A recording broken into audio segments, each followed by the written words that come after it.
తెలుగుదేశం అధినేత చంద్రబాబుపై వైకాపా ప్రభుత్వం వేధింపులు మరింత తీవ్రతరం చేసింది. తాజాగా మరో కేసు బనాయించింది.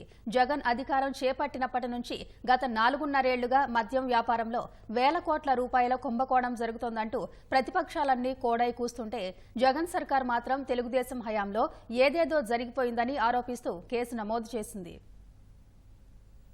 జగన్ ప్రభుత్వం మద్యం విధానంపై ప్రతిపక్షాలు 4 ఏళ్లుగా పెద్ద ఎత్తున ఆరోపణలు చేస్తున్నాయి. నాసిరకం మద్యం బ్రాండ్లు అమ్ముతూ ప్రజల ప్రాణాలతో చెలగాటమాడుతున్నారని, ఆన్లైన్ లావాదేవీలు లేకుండా చేసే భారీగా దోచుకుంటున్నారని విమర్శిస్తున్నాయి. సీఎం జగన్ ఆయన అనుచరులు ఏటా 25,000 కోట్ల మేర దోచుకుంటున్నారని, ఈ కుంభకోణంపై సీబీఐతో సమగ్ర విచారణ జరిపించారని ఇటీవలే భాజపా ఏపీ అధ్యక్షురాలు దగ్గుబాటి పురంధేశ్వరి కేంద్ర హోంమంత్రి అమిత్ షాను కోరారు. ఇలా జగన్ ప్రభుత్వ మద్యం వ్యాపారం లోగుట్టు బయటపెడుతున్నారు. వాస్తవ పరిస్థితులు ఇలా ఉంటే దొంగే దొంగ దొంగ అన్నట్లుగా జగన్ ప్రభుత్వం చంద్రబాబుపై కేసు బనాయించడంపై విమర్శలు వ్యక్తమవుతున్నాయి. గత ప్రభుత్వ హయాంలో పలు మద్యం కంపెనీలు సరఫరాదారులకు అనుకూల నిర్ణయాలు తీసుకుని వారికి అనుచిత లబ్ధి కలిగించారని ఆరోపిస్తూ beverages corporation MD D Vasudeva Reddy ఇచ్చిన ఫిర్యాదు మేరకు చంద్రబాబుతో పాటు అప్పటి ఎక్సైజ్ శాఖ కమిషనర్ ఐ శ్రీనివాస శ్రీనరేష్, అప్పటి ఎక్సైజ్ శాఖ మంత్రి కొల్లు రవీంద్రపై సిఐడి తాజాగా కేసు నమోదు చేసింది. చంద్రబాబును 3వ నిందితుడిగాను, శ్రీనివాస శ్రీనరేష్ ను ప్రధాన నిందితుడిగా, కొల్లు రవీంద్రను 2వ నిందితుడిగా పేర్కొంది. పబ్లిక్ సర్వెంట్ చట్టానికి లోబడి ఉండకపోవడం, పబ్లిక్ సర్వెంట్ తప్పుడు డాక్యుమెంట్ రూపొందించడం, నేరపూరిత కుట్ర, నేరపూరిత విశ్వాసఘాతుకం వంటి అవినీతి నిరోధక చట్టంలోని సెక్షన్ల కింద కేసు నమోదు చేశారు. వాసుదేవరెడ్డి ఈ నెల 11న ఫిర్యాదివ్వగా 28న సిఐడిలో కేసు నమోదైంది. ఆ ఎఫ్ఐఆర్ ను సిఐడి అధికారులు సోమవారం విజయవాడ ఏసీబీ కోర్టుకు సమర్పించారు. ప్రభుత్వ ఆదాయానికి గండి కొట్టేలా గత ప్రభుత్వం లైసెన్సుదారులకు మేలు చేసేలా నిర్ణయాలు తీసుకుందని ఎఫ్ఐఆర్లో సిఐడి పేర్కొంది. 2019 మార్చి 8న సార్వత్రిక ఎన్నికల నోటిఫికేషన్ వెలువడిన తర్వాత కొన్ని కొత్త బ్రాండ్లకు అనుమతినిచ్చారని, మద్యం సరఫరాదారులు లైసెన్సుదారులతో కుమ్మక్కై కొన్ని రకాల ఉత్పత్తులకు కృత్రిమ డిమాండ్ సృష్టించారని సిఐడి ఆరోపించింది. కొన్ని కంపెనీలకు మార్కెట్ వాటాతో పొంతన లేకుండా ఆర్డర్లిచ్చారని, 70% ఆర్డర్లు వాటికే వెళ్లాయని తెలిపింది. ఈ కుట్రను బయటపెట్టేందుకు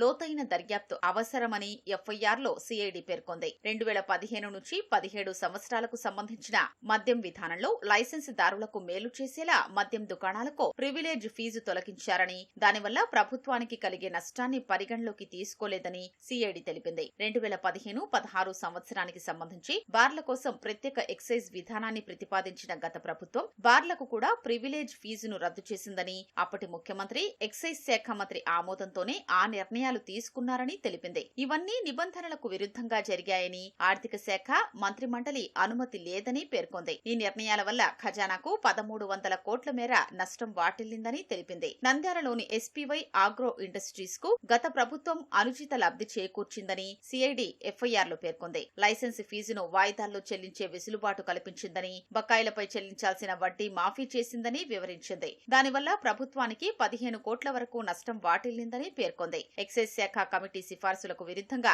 వివిధ డిస్టిలరీల ఏర్పాటుకు అనుమతి ఇచ్చారని సిఐడి తెలిపింది. పీఎంకే డిస్టిలరీస్, విశాఖ డిస్టిలరీస్ తో పాటు మరో 3కి ప్రయోజనం కల్పించారని, 2019 సార్వత్రిక ఎన్నికల నోటిఫికేషన్ విడుదలైన తర్వాత హడావిడిగా పలు బ్రాండ్లకు అనుమతిచ్చారని పేర్కొంది. దశల వారీగా మద్యం నిషేధం అమలు చేస్తామని ఎన్నికల ముందు ప్రచారం చేసిన జగన్ అధికారం చేపట్టాక ప్రభుత్వమే మద్యం విక్రయించే విధానం తీసుకొచ్చి మొత్తం వ్యాపారాన్ని అస్మదీయులకు అప్పగించి కోట్లు కొల్లగొడుతున్నారని విపక్షాలు మండిపడుతున్నాయి. ప్రభుత్వ పెద్దలకు కమిషన్ ముట్టజెబుతున్న కంపెనీల నుంచే ఆంధ్రప్రదేశ్ బేవరేజెస్ కార్పొరేషన్ మద్యం కొంటోందన్న విమర్శలు ఉన్నాయి. ఏపీఎస్బీసీఎల్ వద్ద సుమారు 100 కంపెనీలు నమోదు చేసుకోగా వాటిలో అధికార పార్టీ నేతలు, ప్రభుత్వ పెద్దలకు అత్యంత సన్నిహితులు కమిషన్లు చెల్లిస్తున్న 16 కంపెనీలకు మాత్రమే మద్యం కొనుగోళ్ల ఆర్డర్లు ఇవ్వడాన్ని కుంభకోణం అనరా అని విపక్షాలు నిలదీస్తున్నాయి. నంద్యాలలోని ఎస్పీవై ఆగ్రో ఇండస్ట్రీస్ కి గత ప్రభుత్వం అనుచిత లబ్ధి చేకూర్చిందని ఎఫ్ఐఆర్లో సిఐడి పేర్కొంది. వైకాపా అధికారంలోకి వచ్చిన వెంటనే ప్రభుత్వంలో